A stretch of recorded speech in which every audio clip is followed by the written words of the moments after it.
Hari ini kita akan membahas sesuatu yang sangat dekat dengan kita semua. Sesuatu yang menjadi sumber kehidupan, tapi sayangnya sering kita lupakan. Apa itu? Pohon dan hutan. Dan kita akan melihat bagaimana hubungannya dengan bencana yang baru-baru ini terjadi di Sumatera. Pernahkah kalian benar-benar berhenti sejenak dan berpikir, apa sih artinya sebatang pohon? Mungkin bagi sebagian orang, itu hanya kayu, peneduh, atau hiasan. Tapi sebenarnya, pohon adalah pahlawan super tanpa jubah di planet kita.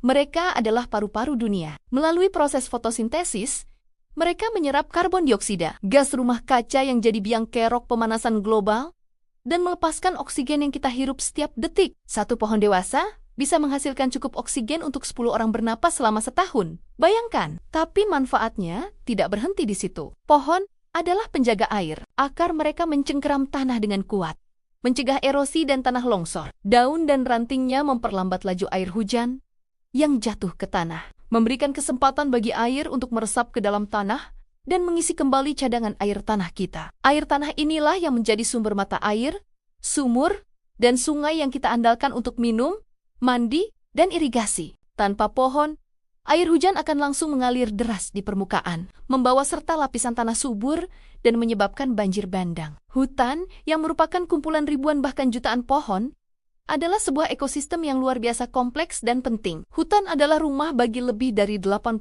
keanekaragaman hayati darat di dunia. Dari serangga terkecil hingga mamalia terbesar, semuanya bergantung pada hutan untuk makanan, tempat tinggal, dan kelangsungan hidup. Keanekaragaman hayati ini bukan hanya indah untuk dilihat, tapi juga penting untuk keseimbangan alam. Setiap spesies memiliki perannya masing-masing dalam menjaga agar ekosistem tetap sehat dan berfungsi. Selain itu, hutan juga berperan sebagai pengatur iklim, bukan hanya dalam skala global dengan menyerap karbon, tapi juga dalam skala lokal. Pernahkah kalian merasakan udara yang lebih sejuk saat berada di bawah pepohonan rindang di hari yang panas? Hutan menciptakan iklim mikro yang lebih sejuk dan lembab di sekitarnya. Ini membantu mengurangi suhu ekstrem dan menjaga kestabilan cuaca. Sekarang, mari kita hubungkan semua ini dengan apa yang terjadi di Sumatera. Kita semua mendengar berita duka tentang banjir bandang yang melanda beberapa daerah di Aceh, Sumatera Utara, dan Sumatera Barat. Ratusan nyawa melayang, banyak korban yang masih belum ditemukan, rumah-rumah hancur, dan mata pencaharian hilang. Ini adalah tragedi yang sangat menyakitkan. Saat kita melihat penyebabnya, selain curah hujan yang sangat tinggi, banyak ahli menunjuk pada satu faktor kunci, deforestasi atau penggundulan hutan di area hulu sungai. Hutan-hutan di lereng gunung yang seharusnya berfungsi sebagai spons raksasa untuk menyerap air hujan, kini telah banyak yang beralih fungsi menjadi lahan kelapa sawit. Ketika pohon-pohon ditebang, kemampuan tanah untuk menahan air menurun drastis. Akar yang dulu mengikat tanah sudah tidak ada lagi. Akibatnya, saat hujan lebat turun, air tidak meresap. Ia langsung meluncur turun dengan kecepatan tinggi, membawa lumpur, bebatuan, dan kayu-kayu gelondongan bekas penebangan ilegal. Inilah yang kita kenal sebagai banjir bandang atau galodo. Ini bukan sekadar teori, ini adalah hubungan sabab akibat yang nyata dan sudah terbukti secara ilmiah. Apa yang terjadi di Sumatera adalah pengingat yang keras dan menyakitkan tentang betapa pentingnya menjaga ekosistem hutan kita. Hutan bukan hanya sekumpulan pohon, tapi benteng pertahanan alami kita melawan bencana. Ketika kita merusak benteng itu, kita membuat diri kita sendiri menjadi sangat rentan. Mungkin ada yang berpikir, tapi kan kita butuh lahan untuk meningkatkan perekonomian.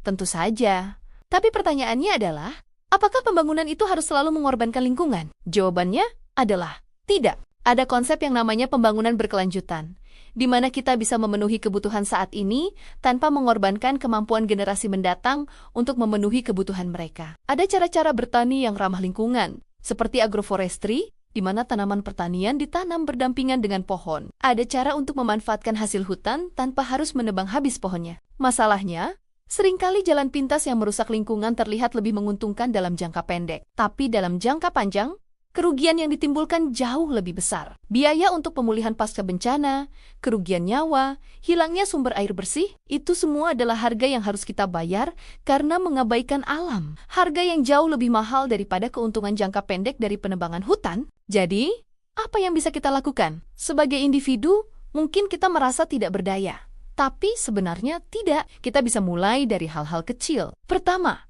tingkatkan kesadaran kita dan orang-orang di sekitar kita. Bagikan informasi seperti ini.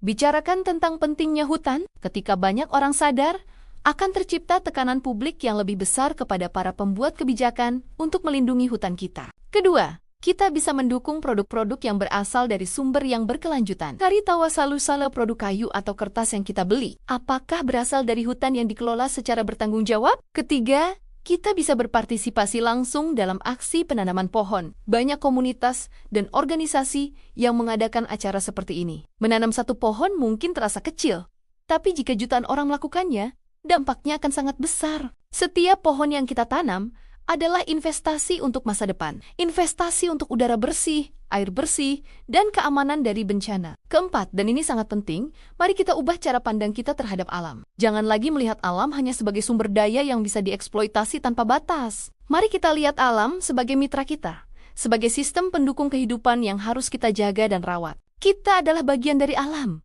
bukan penguasanya. Ketika alam sakit, kita juga akan merasakan dampaknya. Bencana di Sumatera adalah alarm yang sangat keras untuk kita semua. Jangan biarkan tragedi ini berlalu begitu saja, tanpa kita mengambil pelajaran berharga darinya. Mari kita jadikan ini sebagai momentum untuk berkomitmen kembali dalam menjaga hutan-hutan kita, paru-paru Indonesia, dan benteng pertahanan alami kita. Ini bukan hanya tugas pemerintah atau aktivis lingkungan. Ini adalah tanggung jawab kita bersama, sebagai warga negara, sebagai manusia yang mendiami planet ini. Masa depan kita, masa depan anak cucu kita sangat bergantung pada kesehatan hutan kita. Mari kita beraksi sekarang, sebelum kita harus membayar harga yang lebih mahal lagi. Terima kasih sudah menonton video ini sampai habis. Semoga apa yang kita bahas hari ini bisa memberikan pencerahan dan menginspirasi kita semua untuk lebih peduli pada lingkungan. Jangan lupa untuk like, komen, dan share video ini agar pesannya bisa sampai ke lebih banyak orang. Sampai jumpa di video berikutnya. Tetap jaga diri dan jaga alam kita.